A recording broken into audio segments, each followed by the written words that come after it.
Hello friends, welcome to Defence Matrix. तो एक काफ़ी बड़ी न्यूज़ निकलकर सामने आ रही है। जैसा कि हम जानते हैं, हमारे प्राइम मिनिस्टर साउथ अफ्रीका में है ब्रिक्स समिट में शामिल होने के लिए, और ब्रिक्स समिट में काफ़ी इंपॉर्टेंट डिसीजन आज लिया गया है जो कि हिस्टोरिकल साबित हो सकता है।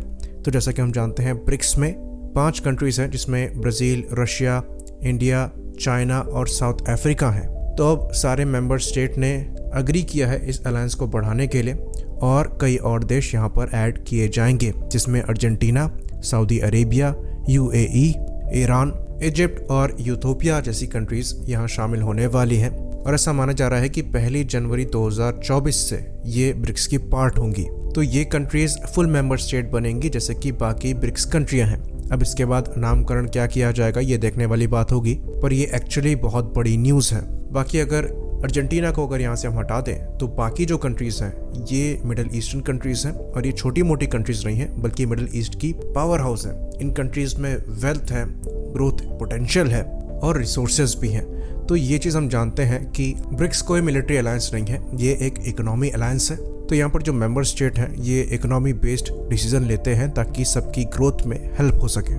तो ये नेटो की तरह कोई मिलिट्री अलायंस नहीं है। तो अब सवाल यहाँ पर ये उठ रहा होगा कि जब यहाँ पर मिलिट्री की कोई बात नहीं है, ना ही कोई डिस्कशन है, तो हम इसे डिफेंस चैनल पे क्यों डिस्कस कर रहे हैं। तो डिफेंस लड़ाई झगड़े पर बात सबसे लास्ट में आती है, लेकिन जो चेन ऑफ इवेंट्स होते हैं ये उस तक लीड करते हैं, और मैक्सिमम केसेस में चीज़ें इकोनॉमी से स्टार्ट होती हैं। तो ये चीज़ हम जानते हैं कि जब से रशिया और यूक्रेन की वॉर स्टार्ट हुई है तब से रशिया पर सैंक्शंस लगने स्टार्ट हो गए हैं, और ये सैंक्शंस इकोनॉमिकली लगाए गए हैं जो कि रशिया को प्रेशराइज कर रहे हैं। और उससे ये उम्मीद लगाई जा रही है कि रशिया अपने वॉर एफर्ट्स को कम करेगा, लेकिन इसके विपरीत असर दिखाई दे रहे हैं। तो जब यूएस ने रशिया पर सैंक्शंस लगाया तो यूएस के जितने एलाइज हैं उन्होंने भी इसका सपोर्ट किया और रशिया पर इकोनॉमिकली प्रेशर बनाने की कोशिश करी, पर चीज़ें उतनी सक्सीड नहीं करी जितनी कोशिश करी जा रही थी।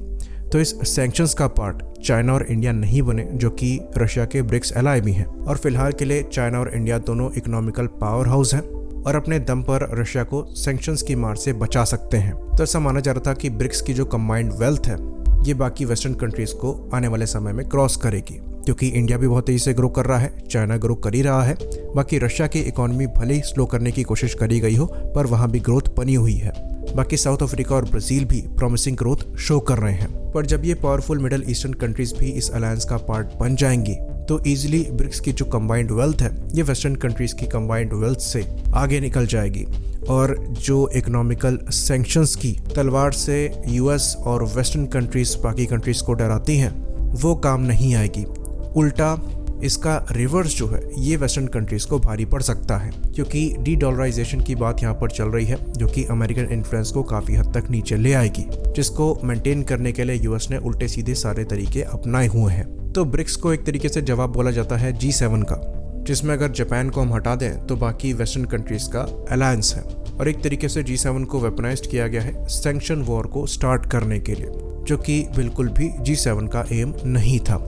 तो इकोनॉमी से हटकर इन्होंने ह्यूमन राइट्स, ग्लोबल सिक्योरिटी और इंटरनेशनल सिक्योरिटी जैसे मुद्दों को डिस्कशन का पार्ट बनाया और उस पर फैसला लेना चालू कर दिया। ऑल्दो कई वॉर प्रभावित कंट्रीज को इनके द्वारा हेल्प भी पहुंचाई गई, लेकिन वहां पर भी ये सवाल उठने लगे कि जो इनके इंटरेस्ट के हिसाब से था इन्होंने उसे ही सपोर्ट किया, वहीं पर जो दूसरी साइड थी उसको पूरी तरीके से इनके द्वारा इग्नोर किया गया।